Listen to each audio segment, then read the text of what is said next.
Երիտասարդների օրհնության Սուրբ Սարգսի տոնը Վանաձորի Սուրբ Սարգիս եկեղեցու բակում համախմբել էր բազմաթիվ մարդկանց։ Նարեկացի երիտասարդաց միությունը Վանաձորի մանկավարժական ինստիտուտի հետ համատեղ կազմակերպել էր միջոցառում։ Չխախտելով ավանդույթը ներկաներին նախ փոխինձ բաժանվեց, ապա երգ, պարասմունք ու բարձր տրամադրություն, բարեխոսին ուղղված խնդրանքներ, սիրո խոստովանություններ ու օրհնություն ստացող երիտասարդներ։ Այնինչ այսօր կարելի է տեսնել բարեխոսի անունը կրող եկեղեցիներում, նաև այնինչ անակնկալի կբերի սիրով ու սպասումներով լի երիտասարդներին։ Անսպասելի, բայց եւ սպասված սպիտակ ձիով ժամանեց նաև տոնի հերոսը։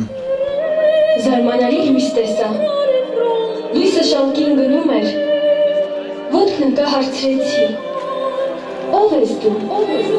Սուրբ Սարգիսն եմ, ալմետոն է քաղաք կերթամ, որդուս անունն է Մարտիրոս,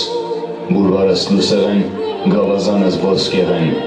ով որ ինձ աղոտքով կանչե, նրա աղոտքը կլսեմ։ Խնդրում ենք Սուրբի բարեխոսությունը, որ աշխարհին նախ խաղաղություն պարգևի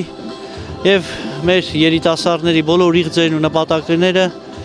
Աստծո օրհնությամբ իրականություն դառնա։ Ուղղակի սիրեք միմյանց եւ սիրեք ճշմարիտ։ Եկեղեցական այս տոնը երիտասարդների ամենասիրելի տոներից մեկն է։ Բազմաթիվ են առասպելներն ու պատմությունները։ Սուրբ Սարգսին սպասողները, նրանից բարեխոսություն խնդրողները միմյանցից շատ տարբեր են, բայց նրանք միաբանվում են, քանզի յուրաքանչյուր ցանկություն այսօր կապված է սիրո եւ երջանկության հետ։ Իսկ եթե չեն կատարվել որոշ ցանկություններ, դա դեռ բարեխոսի ժխտական պատասխանը չէ։ Նշանակում է դեռ չի եկել ժամանակը։ Իսկապես օրհնած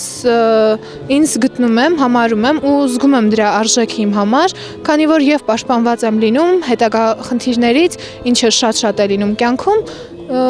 եւ նաեւ ինձ ավելի մոտ եմ զգում Աստծուն ու դրանով իսկ արժևորված եմ զգում։ Ես էլ որպես երիտասարդ շատ ուրախ եմ, որովհետև նույնպես մասնակցեցի Սուրբ Պատարագի արարողությանը եւ ստացա մասնավոր օրհնություն։ Պատմության գիրքն է գնում Սուրբ Սարգսի եւս մեկ տոն երիտասարդներն օրհնության պակաս չեն զգում։ Սարգիս Գոքորյան, Վազգեն Մինասյան, Պորտնալ Օրմարզային հեռուստաընկերություն, լուրեր։